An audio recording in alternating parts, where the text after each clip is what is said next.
보시면 일제 강점기 시대 때 일본은 거기 시야 벙커를 운영했던 곳입니다. 오늘 이제 제작사가 체험은 현장생과 청소년들이 시야 벙커 속으로 체험을 하기 위해서 들어가고 있습니다.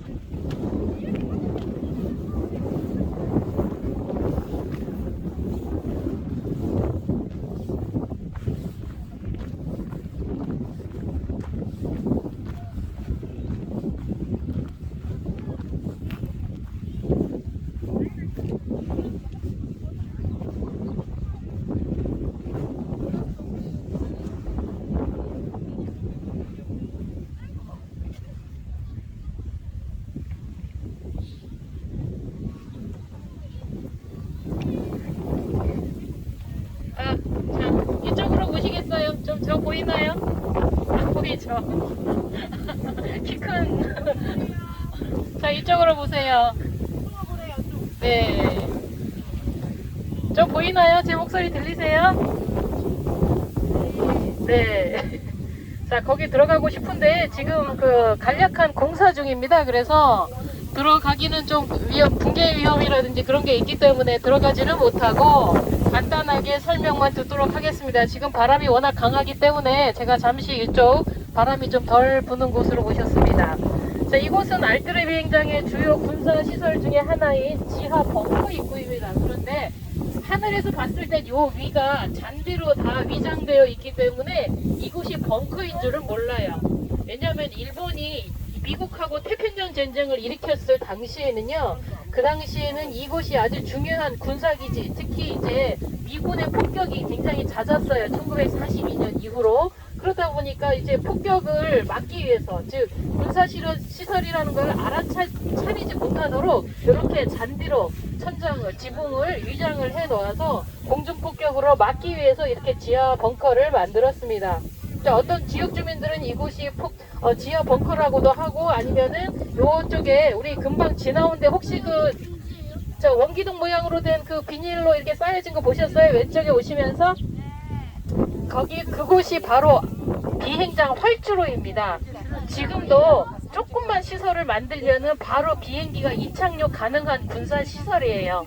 그리고 여기는 지하 벙커이면서 이 알뜨르 비행장을 이제 지휘하는 지하 통제소로 하기도 하고 통신시설, 즉 알뜨르 비행장 전체를 관할하는 통신시설이라고도 얘기를 하고, 또 어떤 지역 주민은요, 이곳에 탄약, 폭약 같은 게 저장되었던 탄약고 용도로도 사용되었다라고 이제 이야기를 하는데, 사실상 모든 것이 다 일본이 패망해서 나갈 때 모든 기록이라든지 모든 것을 삭제해 버렸기 때문에 정확하게 이곳이 어떤 곳이다라고 말하기엔 좀 어렵지만, 그래도 문화재청이 이야기하는 곳은 여기가 지하 통신소, 지하 벙커 시설이다, 이렇게 이야기를 하고 있고, 태평양 전쟁 막바지에 일본이 패전할 바로 직전까지 이곳에서 지휘를 해서 마지막까지 일본 본토를 방어하기 위한 지하 벙커 기지로 활용되었던 것이고, 지금 거의 80년이 넘었는데 이렇게 흔적이 고스란히 남아있고, 우리가 와서 이렇게 일본군이 만들어 놓은 군사 시설을 볼 수가 있습니다. 제가 아까 알뜨르 비행장 저 입구에서 많이 얘기를 못했는데요, 가장 중요한 게 뭐냐면은 이곳이 군사시설이면은 우리나라 대한민국을 방어하기 위한 시설, 그게 아니고 일본 본토를 방어하기 위한 시설로서 제주도민들을 강제 노역을 통해서 여기 마을 4개가 전부 없어집니다. 이곳에 거주하고 있던 마을 주민들을 강제 이주시키고 이곳에 활주로를 건설하고 이렇게 군사시설을 요새화하는 과정에서 지역 주민들을 동원하고, 특히 심지어는 12세부터 70세까지 집에서 보내지도 않고 여기다가 막사를 지어놓고 주민들을 강제 노역을 시켰던 바로 그 곳입니다. 그리고 태평양 전쟁보다 더 앞선 그 이야기를 하면은요, 중일 전쟁이라는 게 있었어요. 그게 1937년도에 있었는데, 원래 이곳은 태평양 전쟁을 준비하기 위해서 처음부터 만들어졌던 게 아니고, 일본이 대륙 침략, 즉 한반도를 점령하고 중국을 점령하기 위해서 중일 전쟁을 준비하기 위해서 먼저 만들어져요. 그래서 1926년부터 건설을 시작해서 약 10년 동안 건설을 합니다. 그래서 한 1935년도에 1차 완공이 이루어지는데 당연히 1차 완공은 활주로부터 만들어져서 이곳에서 바로 폭격기가 출격을 해서 1937년에 중일전쟁을 일으키는 그 난징 지역을 대대적으로 한 6개월 이상 폭격을 시작하고요. 폭격이 어느 정도 진전돼서 일본이 난징 지역으로 공략을 하고 나서 우리가 잘 알고 있는 난징 대학살 1937년 12월 달부터 난징 대학살이 약 20만 명 이상이 중국 사람들이 희생되는 그런 비극이었는데 그곳에 그 정점에 그리고 이 난징 대학살을 할 수 있었던 것이 여기에서 육상 폭격기가 수십 번, 수백 번 날아가지고 그 난징 지역을 공중 폭격을 한 결과로 난징 지역이 초토화되고 그 지역 주민들이 많이 희생됐던 그런 정점에 또 있었던 곳이 바로 제주도입니다.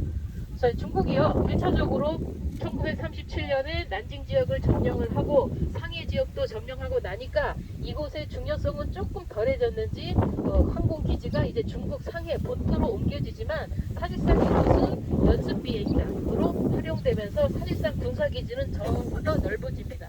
그래서 처음에는 약 20만 평 부지로 해서 활주로만 건설하다가 중일전쟁 이후에는 이렇게 벙커도 준비하면서 하고 경납고도 차곡차곡 준비해가면서 1942년 넘어가면은 이제부터는 추가 군사 관련 시설이 하나씩 늘어나게 되고 마지막 3차 태평양 전쟁을 일본하고 미국으로 해서 이제 서로 싸우게 될 무렵에 특히 84년 12월 이후에는 아주 제주도를 북방어의 기지로 활용하기 위해서 동굴을 어마어마하게 파냅니다.